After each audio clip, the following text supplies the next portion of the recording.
নমস্কার, সবাইকে অনেক অনেক স্বাগত জানাচ্ছি আজকের দিনের প্রথম অনুষ্ঠানে। যে বিষয়টি নিয়ে আজকে আলোচনা করব বলে ঠিক করেছি সেটি হলো বুধের গোচর। বুধ আগামী 31শে মে সে মেষ রাশি ত্যাগ করে বৃষ রাশিতে গোচর করছে সকাল 11:35 সময়, এবং তিনি আগামী 14 তারিখ 14ই জুন আবার বৃষ রাশি ত্যাগ করে মিথুন রাশিতে প্রবেশ করে যাবে এবং রাত্র 10:32 সময়। এই যে 15 দিনের একটা গোচর সামনে হতে যাচ্ছে, এই সময়টাতে বা 14 দিনের কিছু বেশি সময়, 15 দিনের মতন সময়, এই সময়টা হতে যাচ্ছে বুধ বৃষ রাশিতে থাকছে শুক্রের ঘরে।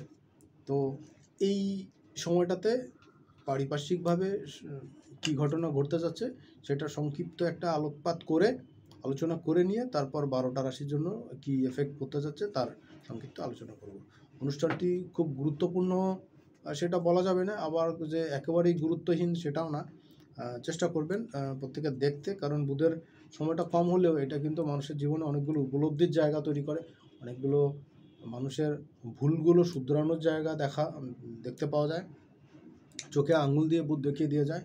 আর হলো বুধ মানুষের সেই চাতুরতা, কথা বলার ক্ষেত্রে, সেলস মার্কেটিংয়ের যে ব্যক্তিবর্গ যারা আছেন তাদের ক্ষেত্রে এটার প্রভাবটা খুব বেশি দেখা যায়। জুয়েলারি মার্কেটে বা কাপড় চোপড়ের মার্কেটে যারা সেলসের কাজ করছেন, ফ্রন্ট ডেস্কের কাজ করছেন, অনেক সার্ভিস প্রদান করে থাকেন, তাদের ক্ষেত্রে বুধের প্রভাবটা অনেক বেশি স্ট্রংলি আমরা অনুভব করতে পারি। তো আসুন কথা না বাড়িয়ে মূল অনুষ্ঠানে প্রবেশ করা যাক। যেদিনকে বুধ বৃষ রাশিতে যাচ্ছে 31শে মে সকাল 11:35 সময়, ওই সময় কিন্তু লগ্ন থাকছে সিংহ রাশির ঘরে এবং চন্দ্র থাকছে শনির সঙ্গে যুক্ত হয়ে কুম্ভ রাশিতে। কেতু যথারীতি কন্যা রাশিতে থাকছে দ্বিতীয় ঘরে, ষষ্ঠ সপ্তম ঘরে শনি চন্দ্রের বীর্যোগ হয়ে থাকছে, এবং অষ্টম ঘরে রাহু মঙ্গলের অঙ্গার দোষ বা ছন্নছাড়া দোষ যেটাই বলেন, যে কারণটাই হোক সেটা হয়ে যাচ্ছে। যদিও এর পরপরই মঙ্গলও কিন্তু ট্রানজিট করছে, এই ভিডিওর পরপরই মঙ্গলের ভিডিওটাও পেয়ে যাবেন। আশা করছি আপনারা একই সঙ্গে পেয়ে যাবেন, আপলোড হতে যে সময়টা লাগে পেয়ে যাবেন। আর একাদশ স্থান ফাঁকা থাকছে, দশম ঘরে অনেকগুলো গ্রহ সময় থাকছে, বুধ থাকছে, শুক্র থাকছে, রবি থাকছে, বৃহস্পতি থাকছে। এই যখন সিচুয়েশন, এবং সেখানে ইউরেনাসও থাকছে, এই সিচুয়েশনে কিন্তু অনেকগুলো প্যারামিটার আপনাদেরকে দেখতে হবে। চন্দ্রের চতুর্থ ঘরে অনেকগুলো গ্রহ সমাহার হচ্ছে। এতদিনকে বুধ কিন্তু মেষ রাশিতে যখন ছিল তখন কিন্তু বুধ শনির অ্যাভারেশনের মধ্যে ছিল, অর্থাৎ শনি কিন্তু দৃষ্টি দিয়েছিলেন বুধের উপরে। তো তখন কিন্তু বুধের কথাবার্তা বলার ক্ষেত্রে কিছু সংযত আচরণ আর সংযত ব্যবহার কিন্তু আমরা এতদিন দেখতে পেয়েছি, কিন্তু বুধ কিন্তু এখন সেইখান থেকে সরে যাচ্ছে, তার বন্ধু মিত্র অতিমিত্র শুক্রের সঙ্গে সে যুক্ত হচ্ছে। টু দ্য পয়েন্ট, সেইখানে রাজা রবিও থাকছে এবং মন্ত্রী পরিষদের প্রধানমন্ত্রী যে মুখ্যত কারক সেই বৃহস্পতি, দেবগুরু বৃহস্পতি, তিনিও কিন্তু সেখানে অবস্থান করে থাকছেন। তো এই সিচুয়েশনে আপনার আমার জীবনে কী ফল বলতে চাচ্ছে দেখুন। রাহু মঙ্গলের দোষ চলছে, যদিও এর কিছু পরেই মঙ্গল এখান থেকে শিফটিং হয়ে যাবে, মঙ্গল মেষ রাশিতে চলে যাবে সক্ষেত্রে, কিন্তু রাহু মঙ্গলের যোগ চলছে এবং মঙ্গল শিফট হওয়ার পরেও কিন্তু মঙ্গলের উপরে রাহুর একটা দৃষ্টি থাকবে। আর যদিও দুজনের গতি দুদিকে থাকবে, মঙ্গল সামনের দিকে আগাতে থাকবে, মেষ থেকে বৃষ হয়ে পরবর্তী রাশিগুলোর দিকে পরাক্রমে চলতে থাকবে। আর উল্টো দিকে রাহু কিন্তু মিন থেকে কুম্ভ, কুম্ভ থেকে মকর, এইভাবে সে ক্রমাগত নামতে থাকবে। এই সিচুয়েশন দুজনের গতি দুদিকে থাকবে, উল্টো দিকে থাকবে, অপোজিট থাকবে। তারপরে কিন্তু রাহু মঙ্গলের একটা খেলা চলবে। এই খেলার ভিতরে বা এই চলার ভিতরে কিন্তু আপনার আমার জীবনের অনেক বিশেষ শুভ অশুভ ঘটনা ঘটে যেতে পারে। সেই বিষয়গুলোতে সাবধান সতর্ক থাকবেন, কারণ রাহু কিন্তু এই সময় অনেক কিছু করতে চাইবে, সে করতে পারবে না। মঙ্গল অনেক কিছু প্রোটেস্ট করবে, কিছু দমন করবে, কিন্তু একটা জিনিস কি, বুধের এই গোচরটাতে বুধ কিন্তু শনির গ্রিপে ছিল, শনি কিন্তু তাকে দৃষ্টি দিয়ে দিক নির্দেশনা দিয়ে সেই মতন চালিত করছিল। এখন কিন্তু আর শনির সেই অবস্থান নয়, বুধেরও সেই অবস্থান নয়, বুধ কিন্তু সেই অবস্থান চ্যুত হয়ে যাচ্ছে। সে সেই মেষের ঘরটা ত্যাগ করে চলে যাচ্ছে বৃষ রাশির ঘর। সেখানে রাজা থাকছে আগে, শুক্র তার অতিমিত্র সে থাকছে, সেই সঙ্গে রবি থাকছে এবং বৃহস্পতি থাকছে। দেখুন, বুধ কিন্তু এইখানে আপনাদের একটা জিনিস কি, প্রত্যেকের ক্ষেত্রেই বুধ বাকচাতুরতা, কথা বলার ক্ষমতা, মানুষকে কনভিন্স করার ক্ষমতা, এই যে কোনো কিছু সংবাদ আদান প্রদান করা, কোনো মেসেজ দেয়া, ইন্টারনেটের যে ফ্যাসিলিটিসগুলো আমরা ভোগ করি, বা বিভিন্ন সামাজিক যোগাযোগ মাধ্যম আমরা ব্যবহার করি যেখানে আমরা প্রচুর কথা বলি বা টেক্সট দেই, এই যে মাধ্যমটা আমরা ইউজ করি বা ব্যবহার করি, ইউজ টু হচ্ছি, হয়ে যাচ্ছি, এই জায়গাটা কিন্তু বুধের অধীনে। তো আগেকার দিনে আমরা রেডিও শুনতাম, এখন যদিও এটা খুব কম শোনা হয়, মিউজিক ছাড়া তেমন কিছু শোনা হয় না, সেই সমস্ত ক্ষেত্রটা কিন্তু শুধু বুধের ক্ষেত্রে, অর্থাৎ যেটা শুনতে পারা যায়। আপনি বললেন, আমি শুনলাম, আমি বললাম, আপনি শুনলেন, এই যে যে কনভারসেশনের জায়গাটা, এই কনভারসেশনটা কিন্তু বুধের অধীনে। কিন্তু এই যে আমি এখন ভিডিওটা করছি, অনুষ্ঠানটি করছি, অনুষ্ঠানে কিন্তু আপনারা আমাকে দেখতে পাবেন, আমার চেহারাটা দেখতে পাবেন, কী রঙের কাপড় পরে আছি, আমি কেমন সেজেছি, আমার মাথায় চুল কতটা সাদা আছে, কতটা কালো আছে, কতটা নেই, কতটা আছে, গায়ের রঙটা কতটা পরিষ্কার, কতটা ময়লা, এ সমস্ত কিছুই আপনারা এখানে কম বেশি দেখতে পাবেন। এই যে দেখার জায়গাটা, এটা শুক্রের জায়গা, আর আমি যেটা বলে যাচ্ছি আপনারা শুনে যাচ্ছেন, এটা হলো বুধের জায়গা। তো বুধ এবং শুক্র দুটাই কিন্তু এখানে একই সঙ্গে অবস্থান করবে। সুতরাং আপনারা ভার্বালি যে যা করবেন বা বলবেন, বুঝে শুনে বলবেন, সেটা আপনার মিত্র, অতিমিত্র, শত্রু, অতিশত্রু যেই হোক না কেন, বা চলতি বাজারের পথে, চলতি পথে কারো সঙ্গে হঠাৎ দেখা, হঠাৎ পরিচয় হওয়া লোকের সঙ্গে বলার ক্ষেত্রে একটু বুঝে শুনে বলবেন, কারণ বেফাস কথাবার্তা কিন্তু এখন বের হওয়ার একটা টেন্ডেন্সি থাকবে। এতদিন আপনারা একটা গ্রিপের মধ্যে ছিলেন, একটা বদ্ধ অবস্থায় ছিলেন, সেখান থেকে যখন ছাড়া পেয়ে গেলেন তখন কিন্তু আর দেখতে চাইবেন না। ধরে নিন কি, একটা জমিতে বা একটা গোশালায় একটা গরু বা একটা ষাঁড় গরু বাঁধা অবস্থায় ছিল, সে আটকা ছিল, কিন্তু সে ওই বাউন্ডারিটার মধ্যেই ছিল, একটা ছোটোখানি বাউন্ডারি দিয়ে সে একটা খুঁটি দিয়ে তাকে আটকানো অবস্থায় ছিল, কোনো কারণে সে ছুট পেয়ে গেল, ফাঁকা পেয়ে গেল, এখন কিন্তু আর সে ওই বাধ্য জায়গাতে থাকতে যাবে না, সে ব্যারিকেডটা চেঞ্জ করবে, সে ব্যারিকেডটা ভাঙবে, ভেঙে তার পাশে ফসলের মাঠ বা অন্য যা যা আছে সমস্ত কিছুই সে তার মতন করে ভক্ষণ করবে, দেখবে, ফুরবে, নষ্ট খারাপ করবে, যা যা মন চাইবে দেবে। বুধের অবস্থাও কিন্তু তাই, বুধ কিন্তু এতদিন আটকা বদ্ধ অবস্থায় ছিল, সে কিন্তু ছাড়া পেয়ে গেছে। সো এখন আর কিন্তু কারোরকে দেখাশোনার কিচ্ছু নাই, যা মনে আসবে, যা মুখে আসবে, যা দেখতে চাইবে, যা করতে চাইবে, সেই কিন্তু তাই করে ফেলবে, তাই দেখে ফেলবে এবং তাই বলে ফেলবে। সুতরাং ছোট বড়, ছোট এবং বুড়ো উভয়ের ক্ষেত্রে কিন্তু বুধের এই প্রভাবটা কিন্তু এখন অতিমাত্রা আমরা দেখতে পাবো। সো আপনাদের প্রত্যেককে আমি এই সময় সাবধান সতর্ক করবো, যদিও খুব অল্প সময়ের এই গোচরটা হচ্ছে, 2 সপ্তাহের মতন গোচর হচ্ছে, অতিচার গতিতে বুধ চলছে, বুধ সূর্যদেবকে অতিক্রম করে সামনে অগ্রসর হবে, সেই যে চলা, তার অতিচার গতিতে চলা, অতি দ্রুত চলা, নর্মালি 18 দিনে যায়, এখানে সে 14 দিনের একটু বেশি সময় সে লাগাচ্ছে। তো এই হিসাবে 14.5 দিন বা 15 দিনের কাছাকাছি সময় সে কিন্তু ব্যবহার করছে এই বিশ্বরাশিতে থাকার জন্য, বিশ্বরাশি ত্যাগ করার জন্য। তো সবাইকে বলবো যার যার অবস্থান থেকে বুঝে শুনে কথাবার্তা বলবেন, নতুবা পার্সোনাল লাইফে, অফিসিয়াল ক্ষেত্রে এবং জগৎ সংসারের নিয়ম অনুসারে অনেক জায়গাতে অনেক রকম সমস্যার মধ্যে পড়তে হয়। এইবার দেখুন, যারা রাজনীতির সঙ্গে যুক্ত বা যারা সংবাদপত্র পাঠ করেন বা কোনো সংবাদ উপস্থাপন করেন রেডিও টেলিভিশনে বা কোনো বিভিন্ন চ্যানেলে, এই সমস্ত জায়গাতে আমি বলবো আগে থেকে একটু পড়াশোনা করে নেবেন, যে বিষয়টা বলতে চাচ্ছেন সেই বিষয়ে ভালো মতন খোঁজখবর নিয়ে তারপর উপস্থাপনা করবেন বা সেই বিষয়ে ঘোষণাপত্র দিতে পারবেন। অথবা কিন্তু কিছু ভুলভ্রান্তির জন্য কিন্তু আপনি পানিশমেন্টের মধ্যে পড়তে পারেন, আপনার সুনামের কিন্তু হানি এই সময় কিন্তু ঘটতে পারে। অনেক কথা বলে ফেললাম, সংক্ষেপে চলে আসি দ্বিতীয় পর্বে, অর্থাৎ প্রতিদিনকার রাশিফলের অনুষ্ঠানে। আজকে বুধের রাশিফল বলছি, বুধ পরিবর্তন হওয়ার জন্য মেষ থেকে মীন পর্যন্ত 12টা রাশির কার কী ক্ষেত্রে কী কী ফল দিতে যাচ্ছে তার সংক্ষিপ্ত আলোচনা শুরু করা যাচ্ছে মেষ রাশি থেকে। মেষ রাশির ক্ষেত্রে মেষ রাশি থেকে তার দ্বিতীয় ঘর বৃষ রাশিতে বুধের এই গোচর, এবং সে কিন্তু তৃতীয় এবং ষষ্ঠপতি, ষষ্ঠ ঘরের মালিক।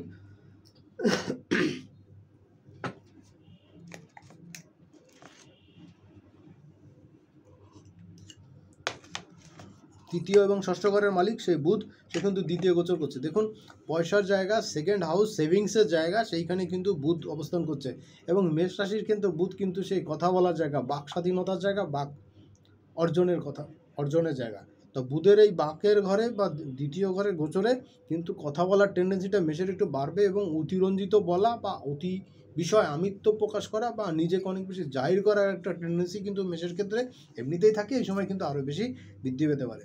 সুতরাং বাচালতা বাদ দিন, কাজের কথা বলুন, অল্প কথা বলুন। অথবা সমস্যা কিন্তু বাড়বে, শত্রুতা কিন্তু তৈরি হবে। আর হ্যাঁ, ভাজা পোড়া বা যে কোনো জায়গার যে কোনো খাবার দাবার খাওয়ার ক্ষেত্রে একটু বাছ বিচার করে খাওয়া দাওয়া করুন, অথবা কিন্তু পেটের হজমজনিত গণ্ডগোল এইটাতে কিন্তু ভুগতে হতে পারে। আর যারা বহুতল ভবনে থাকেন বা বহুতল ভবনে চাকরি করেন, জব করেন বা যাতায়াত করতে হয়, তাদের জন্য বলবো যে এই সমস্ত জায়গাতে ওঠার ক্ষেত্রে একটু চেক করে নেবেন যে এই ভবনের লিফটের সিঁড়িগুলো বা বিকল্প সিঁড়িগুলো সব ঠিকঠাক আছে কিনা, বিকল্প সুইচগুলো ঠিক কাজ করছে কিনা, এই জায়গাতে একটু দেখভাল করার জন্য আমি বলবো মেষ রাশির জাতক জাতিকাদের জন্য। আর ওই যে বললাম, কথা বলায় সাবধান সতর্ক হতে, অতিরঞ্জিত কথা বলা এবং অপ্রয়োজনীয় কাজে খরচা করার জন্য কিন্তু পানিশমেন্টের মধ্যে পড়তে হতে পারে। আর্থিক চাপ কিন্তু থাকবে মেষ রাশির জন্য, এই পুরো মাসটাই আর্থিক চাপ থাকবে। বুধের গোচরে কিন্তু কিছুটা লাভদায়ক সিচুয়েশন আপনার হতে পারে, কিন্তু পুরো মাসে কিন্তু আর্থিক চাপটা আপনি অনুভব করবেন। বৃষ রাশির ক্ষেত্রে বলবো, আপনার লগ্ন রাশিতে বুধ প্রবেশ করে যাচ্ছে, সপ্তমে তার দৃষ্টি থাকছে, দ্বিতীয় পতি এবং পঞ্চম পতি সে সপ্তমে দৃষ্টি দিয়ে থাকছে লগ্নে অবস্থান করে। তো আপনার ক্ষেত্রে কিন্তু যদি আপনি কোনো সংবাদপত্রের কাজ করেন, কোনো মিডিয়াতে কাজ করেন বা কোনো অভিনয় বা এই মূকাভিনয় বা এই ধরনের কোনো শিল্প সাহিত্যের কোনো জায়গাতে আপনি কাজ করছেন, আপনার যদি এই সময় কোনো প্রচারণামূলক কোনো অনুষ্ঠান থাকে, তাহলে সেইখানে কিন্তু আপনি বেশ ভালো রকমই সাফল্য পাবেন এবং সেই সাফল্য কিন্তু অনেক দিন পর্যন্ত মানুষের মুখে মুখে থাকবে, আলোচিত হবে, চর্চিত হবে। লাইফ পার্টনারের সঙ্গে বা প্রেমিক প্রেমিকাদের সঙ্গে কথা বলা একটু সংযত হওয়া দরকার, নতুবা একটা ওয়েল এস্টাবলিশ রিলেশন কিন্তু এইখানে ব্রেকআপ না হলেও কিন্তু ব্রেকআপের কাছাকাছি পর্যায়ে চলে যাওয়া বা সেই ধরনের কোনো নেগেটিভ সিচুয়েশন আসা, এটা কিন্তু আসতে পারে, যেটা পরবর্তীকালে আপনাকে কিন্তু খুব বদার করবে। দ্বিতীয় হচ্ছে যে আপনার আর্থিক ক্ষেত্রে এই সময়টা একটু চাপেরও অনুভব হবে, কারণ আপনি তুলনামূলক কম প্রয়োজনীয় কাজে বা কম গুরুত্বপূর্ণ কাজে অধিক ব্যয় করার জন্য কিন্তু আর্থিকভাবে চাপে পড়তে পারেন।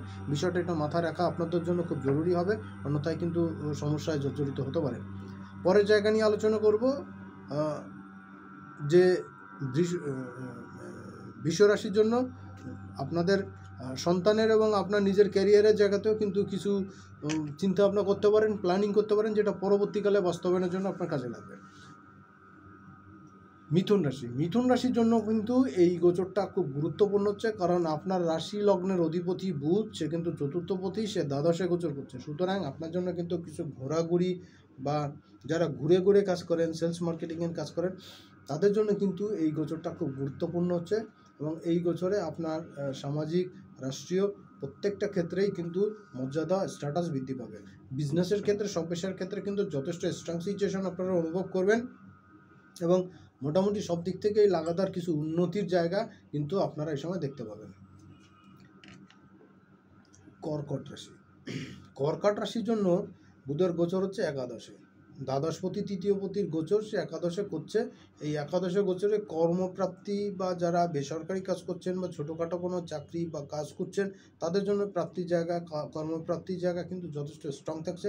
বিজনেসের ক্ষেত্রে কোনো ভালো সাফল্য কিন্তু এই সময় আপনারা পেতে পারেন। বিজনেসের গেইন করা, বিজনেসের নর্মালি কোনো সাফল্য কিন্তু এই সময় আপনাদের জন্য খুব ইজি হতে পারে।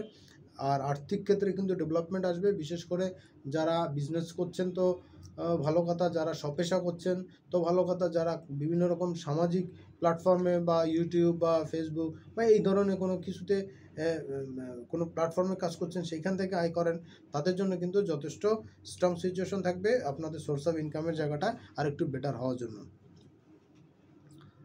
সিংহ রাশির ক্ষেত্রে দশমে বুধের গোচর হচ্ছে, নবম থেকে দশমে গোচর করছে, একাদশপতি দ্বিতীয়পতি দশমে গোচর করছে। আয় ইনকাম কিন্তু বাড়বে এবং কাজের চাপও বাড়বে। তবে কি কিছু কিছু ক্ষেত্রে কিন্তু কাজের চাপ বাড়ার জন্য কিন্তু আপনার মধ্যে একটা নার্ভাসনেস কিন্তু কাজ করতে পারে এই সময়টা, এটা একটু মাথায় নেওয়া দরকার। আর দ্বিতীয় বিষয় হলো, আপনার বন্ধুস্থানীয় ব্যক্তিদের সঙ্গে যোগাযোগ, কমিউনিকেশন বাড়বে এবং এটা কিন্তু আপনার জন্য অনেকটা পজিটিভ একটা জায়গা আমি কিন্তু দেখতে পাচ্ছি। পরের জায়গা হলো কন্যা রাশি। দেখুন, কন্যা রাশি এবং মিথুন রাশি উভয় রাশির অধিপতি কিন্তু বুধ। সেই ক্ষেত্রে কন্যা রাশির অধিপতি এবং দশমপতি বুধ সে নবমে গোচর করছে ভাগ্যস্থানে। তো পিতা পিতৃস্থানীয় ব্যক্তির পরামর্শ এবং তাদের বিভিন্ন টিপস, বিভিন্ন সাহায্য সহযোগিতা কিন্তু আপনার জীবনে এই সময়টা খুব গুরুত্বপূর্ণ এবং খুব প্রয়োজনীয়, এবং সেই সময় কিন্তু তাদের তরফ থেকে আপনি এই টিপসগুলো, পরামর্শগুলো পাবেন, যেটা আপনার জীবনে চলার জন্য অনেকটা পথকে সহজ করে দিবে, অনেকটা ইজি করে দেবে। আর যোগাযোগ, কমিউনিকেশন কিন্তু বিভিন্নভাবে বৃদ্ধি পাবে। দেশের বাইরে আপনার আয় ইনকামও কিন্তু সেই সঙ্গে সঙ্গে বৃদ্ধি পাবে। দেখুন পরের রাশি হলো তুলা রাশি। তুলা রাশির ক্ষেত্রে বুধ দ্বাদশপতি এবং নবমপতি সে অষ্টমে গোচর করে আছে। ফাটকা আয় করতে গিয়ে কিন্তু ফাটকা লস হতে পারে, কোনো ফ্রডের পাল্লায় পড়তে পারে তুলা রাশির জাতক জাতিকারা। দ্বিতীয় বিষয় হলো রাগ জিদ উষ্মা কিন্তু একটু বৃদ্ধি পেতে পারে। সেই কারণে কিন্তু উচ্চ রক্তচাপের সমস্যায় যারা ভুগছেন তাদের জন্য, বা যারা পেটের হজমজনিত জটিলতা ভুগছেন তারা কিন্তু এ সময় বেশ খানিকটা সাফারার হতে পারেন। একটু বুঝে শুনে চললে আশা করছি যে সময়টা আপনাদের জন্য যথেষ্ট বেটার হওয়ার সুযোগ থাকছে। আর পরের রাশি বৃশ্চিক রাশি অষ্টমে এবং একাদশপতি সে সপ্তমে অবস্থান করেছে বুধ শুক্রের ঘরে। তো সপ্তমে বুধ থেকে কিন্তু প্রেম ভালোবাসার ক্ষেত্রে কিন্তু একাধিক যোগাযোগ, একাধিক কমিউনিকেশন কিন্তু আসতে পারে প্রেম ভালোবাসার ক্ষেত্রে। আর বিজনেসের ক্ষেত্রে, স্বপেশার ক্ষেত্রে কিন্তু বেশ বড়সড় কোনো গেইন করা, সাফল্য পাওয়ার জায়গা কিন্তু এখানে যথেষ্ট ভালো দেখাচ্ছে। পরের রাশি হলো ধনুরাশি। ধনুরাশির জন্য বুধের গোচর ষষ্ঠে হচ্ছে, সপ্তমপতি এবং দশমপতি ষষ্ঠে গোচর করছে। একটু তো শত্রুতার জায়গা থাকছে, তো শত্রুর এগেনস্টে সাফল্য কিন্তু এই সময় আপনারা পেয়ে যাবেন। সাফল্য পাওয়ার জায়গা এটা, এবং সেইখানে কিন্তু বিজনেসের ক্ষেত্রে যারা লেগে থাকবেন তারা কিন্তু সেই রকমভাবে গেইন করবেন। পরের রাশি মকর রাশি, 10 নম্বর রাশি মকরের ক্ষেত্রে কিন্তু পঞ্চমে বুধের গোচর হচ্ছে, ষষ্ঠ এবং নবমপতি সে পঞ্চমে গোচর করছে। আপনার ক্যারিয়ারের ক্ষেত্রে, আপনার বিজনেসের ভবিষ্যতের ক্ষেত্রে কিছু ইনভেস্ট কিন্তু আপনার এই সময় বাড়তে পারে, বা আপনি এখান থেকে ইনভেস্ট তুলে নিয়ে অন্য কোনো জায়গাতে ইনভেস্ট করতে হবে, যেটা আপদকালীন বা বিপদকালীন তহবিল হিসাবে আপনার জন্য কাজে লাগতে পারে। 2 নম্বর বিষয় হলো যে আপনার সন্তানের কোনো সাকসেস কিন্তু এই সময় আসতে পারে। সন্তানের কোনো নেগেটিভিটি কিন্তু এই সময় আপনার সামনে ধরা পড়তে পারে। তার এই ভুলগুলো বা নেগেটিভিটিগুলো শুধরে দিলে দেখবেন যে সে অনেকটাই পথ তার জন্য চলাটা বা বোঝাটা কিন্তু সহজ হবে, এবং আপনার সঙ্গে তার আন্ডারস্ট্যান্ডিংয়ের জায়গাটাও কিন্তু মারাত্মক ভালো করতে এই সময় দেখতে পাওয়া যাবে। 11 নম্বর রাশি কুম্ভ রাশি। দেখুন কুম্ভ রাশির ক্ষেত্রে সবচেয়ে বড় জিনিস হলো বুধ হলো পঞ্চমপতি অষ্টমপতি সে চতুর্থে গোচর করছে। দেখুন চতুর্থে গোচর করাতে কিন্তু মায়ের শরীর স্বাস্থ্য নিয়ে একটু টেনশন থাকবে এই সময়। 1 নম্বরে। 2 নম্বরে হাড় দাঁতের ক্ষয়জনিত জটিলতায় কিন্তু আপনাদের ভুগতে হতে পারে। আর পরের বিষয় হলো যে এমনিতেই আপনার রাশিতে শনি সাড়ে সাতি চলছে, বুধ আপনার চতুর্থে গোচর করছে। সো চোর পলালে বুদ্ধি হওয়া এই জায়গাটা কিন্তু এখন বৃদ্ধি পেতে পারে। আর 2 নম্বর জায়গা হলো যে ভুলভাল সিদ্ধান্ত নিয়ে কিন্তু নিজের এবং নিজের ক্যারিয়ারের, ব্যবসা প্রতিষ্ঠানের কিন্তু সমস্যার মধ্যে যেমন আপনি পড়তে পারেন, তাদেরকেও ফেলতে পারেন। সুতরাং যা কিছু করবেন একটু চিন্তাভাবনা করে করবেন। পারতপক্ষে এই 2 সপ্তাহ অ্যাভয়েড করে যাওয়াটা কিন্তু কুম্ভ রাশির জন্য সব দিক থেকে মঙ্গলজনক। পরের রাশি মীন রাশি, 12 নম্বর রাশি এবং সর্বশেষ রাশি মীন রাশি। মীন রাশির ক্ষেত্রে তৃতীয় গোচর হচ্ছে বুধের। বুধ চতুর্থপতি এবং সপ্তমপতি। দেখুন চতুর্থ থেকে তো কমিউনিকেশন হচ্ছে না, হচ্ছে তৃতীয় থেকে, সেখানে বুধ যুক্ত। তার মানে কমিউনিকেশন কিন্তু আপনার এখন বৃদ্ধি পাবে, বা আগের কমিউনিকেশন মাঝখানে গ্যাপ ছিল, এখন কিন্তু সেটা মেরামত হবে, যোগাযোগ হবে, এবং সেইখান থেকে কিন্তু আপনি একটা বিজনেসের জায়গা কিন্তু পেয়ে যাবেন। 2 নম্বর হলো বুধের এই গোচরে মীন রাশির জন্য কিন্তু বিবাহ, প্রেম, ভালোবাসা এইটা কিন্তু ফেরত আসতে পারে, বা এইটা আপনার জীবনে প্রবেশ করতে পারে, যেটা আপনি চাচ্ছিলেন, লম্বা সময় ধরে চেয়ে যাচ্ছেন, পাচ্ছেন না। এই সময়টা কিন্তু আপনার বুধের গোচরে কিন্তু এটা আপনার জন্য খুব বেশি সহজ হিসাবে দেখা দিতে পারে। 2 নম্বর জায়গা হলো মীন রাশির জন্য বিজনেস কিন্তু বাড়বে, আর্থিক সাপোর্ট বা আর্থিক ইনকামও কিন্তু যথেষ্ট ভালো থাকবে। তো বন্ধুরা মোটামুটি এই ছিল বুধের গোচরে আপনার রাশি লগ্ন মেষ থেকে মীন পর্যন্ত 12টা রাশির লগ্নের জাতক জাতিকাদের কী ফল দিতে চায় বা দিতে পারে, বা সাবধান সতর্ক থাকতে হবে, এই নিয়ে আলোচনা। আর এর পরপরই কিন্তু সেই মঙ্গলের ভিডিওটা পেয়ে যাবেন। যদি এর বাইরে অন্য কোনো কিছু জানা থাকে বা বলা থাকে অবশ্যই প্রশ্ন করবেন, আর চেষ্টা করব তার উত্তর দিয়ে সামনের অনুষ্ঠানে আবার দেখা হতে। আজকের মতন এখানেই বিদায় নিচ্ছি, সামনের অনুষ্ঠানে আবার দেখা হবে। সেই পর্যন্ত সবাই ভালো থাকবেন এবং অনেক অনেক সুস্থ থাকবেন। আজকের মতন এখানে বিদায় নিচ্ছি। নমস্কার।